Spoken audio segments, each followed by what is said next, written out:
I was on Instagram browsing through my feed. I saw my best friend Alexis posted a picture of herself sitting by the side of her backyard pool with her friend. So I liked it and planned on leaving the comments. I read through all her other comments first, and at the very bottom, a comment left only a minute ago was from a man with the username jam00235. It said, "You are a very hot little lady." I should mention we were both 16 at the time, and when I clicked on this guy's profile, he appeared to be like 40. Most of his pictures were of random landscapes. Some were of varying random objects, like a half-full bottle of beer and some weird stone statue. Most of his pictures had no likes. Some had like 1 or 2 likes at most. He only had 15 followers, yet he followed over 100 people, including Alexis. I texted her about the comment and told her she should remove it and block his account. She promptly replied, "Yeah, I know. It's so creepy." She blocked the account, and I went about liking and commenting on the picture like I originally planned on doing. The next day after school, Alexis and I walked home together since we lived right across the street from each other. On our way home, we noticed a white car driving slowly in the street next to us. It was a little suspect, so Alexis told me to come to her house with her. Whoever was driving that car slowed down when we got to her house, then sped away as soon as we entered. It was the sketchiest thing we'd ever seen, and we almost felt like we were being followed. I stayed over Lexi's house the rest of the day. We worked on our biology project together. Then we just hung out until late at night since we had no school the next day. It was often that I'd spend the whole day at Lexi's house. This was one of those times. We ordered a pizza since Lexi's parents weren't home. That also meant it was just the 2 of us in the house, so we were being as loud as we wanted. We heard a knock at the front door of the house, just slightly though, since we were upstairs in her room. Alexis went downstairs to open the door, but she's a really cautious person, so when I didn't hear her open the front door, I had a feeling she was peeking out the window to make sure it was the pizza guy. I was confused when I heard her quietly rushing back up the stairs into her room. She shut the door and looked at me with her mouth wide open and said there's some creepy guy on her stoop.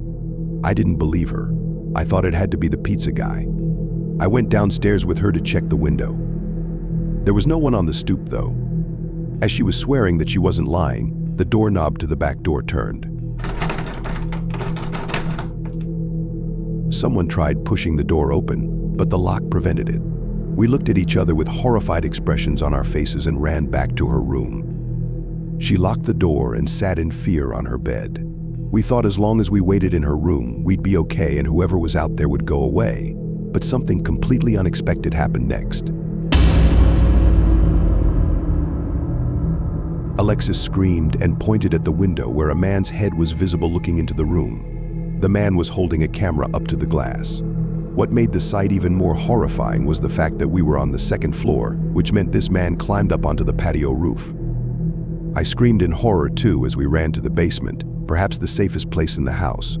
We stayed down there the rest of the night until Lexi's parents came home, and we told them all about what happened.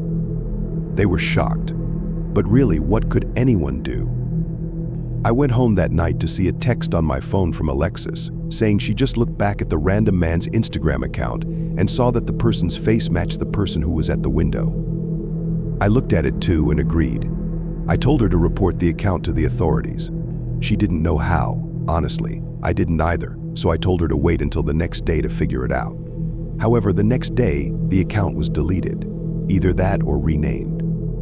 No one ever saw that man again, but we do keep our Instagram accounts on private now.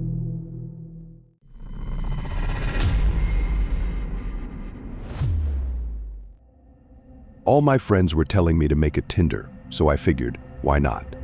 I set up an account and used 4 of the best pictures of myself I could find. Pretty soon I was already getting matches. I sent a message to just about everyone who matched me on the first day. Only 3 responded, one of whom was a gorgeous brunette girl who was just so easy to talk to. Everything I said, she had a perfect response to. Even when I said something awkward or regrettable, she'd reply in a way that would fix it and make me feel better about what I said. I quickly got her number. I was a little disappointed to see green text instead of blue text, meaning she didn't also have an iPhone. But we quickly made plans to meet up that same night. She wanted me to come over to her place to hang out. I was okay with that. It said her house was 20 minutes away on my phone. I left around 9 p.m. and pulled up to the address. Apparently, it was a small condominium-type building. Honestly, it looked kind of ghetto and sketchy. I texted her to let her know I was there. She replied back quickly, saying the outside door was broken, so I'd have to enter the condo from the front door and knock on the door in the hallway. The hallways had a weird, dreary lighting about them, and the doors to the condos looked kind of worn out. It was a tiny place. There were maybe 10 condos in total in the whole building.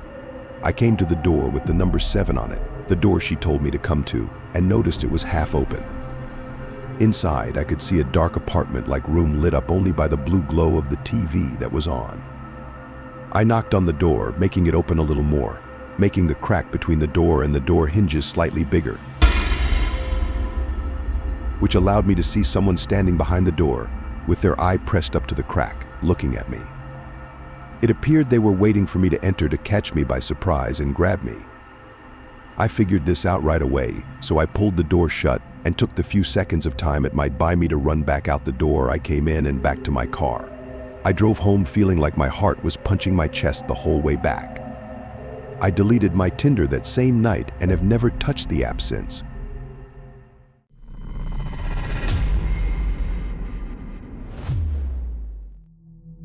My friends and I have a Snapchat group together, which means when someone sends a picture to the group, everyone gets the picture. There's 5 of us in the group: Marvin, Glenn, Joe, and Jared. One day at school, Jared told me he lost his phone and didn't have Find My iPhone on, which sucked for him, but oh well, what could we really do about it? The rest of us continued about our daily lives. I was at the gas station and saw a funny-looking guy who looked like he didn't know how to use a gas pump, so I thought it would be funny to sneak a quick video of him and send it to the Snapchat group that I had with my friends. I got home and checked Snapchat, and I saw the snap was opened. I checked which of my friends opened it and was kind of surprised to see Jared's name under the open list. I texted Jared asking if he found his phone, but the text never said delivered. I asked all my other friends if they'd spoken to Jared about his phone. Joe said he was hanging out with Jared as we spoke. He also said Jared did not find his phone. He put Jared on the phone for me and told me to come over. When I got to Joe's house, he and Jared had already thought to look at the snap map to see that the location had not been turned off, and it said whoever was using Jared's phone last opened it 4 minutes ago. Its location was an abandoned construction ground. Ready to go kick some ass, or at least thinking we were, we agreed to drive down to the construction site. Getting there was quick and easy, but hopping the fence and navigating in the dark was a different story. According to the snap map, Jared's iPhone was somewhere in a big abandoned building in front of us. The 3 of us, all above 6 feet, definitely felt we could get the better of anyone in a fight. But what was this person doing in this building at this hour? The situation was just too unsettling. We found a big hole in the wall where we could enter the building. Joe and I used our phone lights to find our way through the building. It was cold and empty in there, besides the rubble and graffiti everywhere, and every little sound created an echo. The last time Snapchat updated Jared's location was 5 minutes ago, but the location was right on top of us. It didn't seem like anyone or anything was on the first floor. So we went to the second floor. We found ourselves in a big, empty room. Joe checked the location of Jared's phone one more time, and it appeared that all 3 of our phones were in the same exact location, which was weird. Where could his phone be? The sound of a digital camera shutter accompanied with a blindingly bright flash coming from an adjacent room made the 3 of us freeze like a deer in headlights. Then Jared was the first one to run for it, screaming. Joe and I followed suit, running back down the stairs and out the hole to the outside. We got to the car and drove back to Joe's house. On the way back, Joe and I got a Snapchat from Jared's phone. I was the first one to open it, and it was a picture of the 3 of us, standing in that room with the caption, "Run."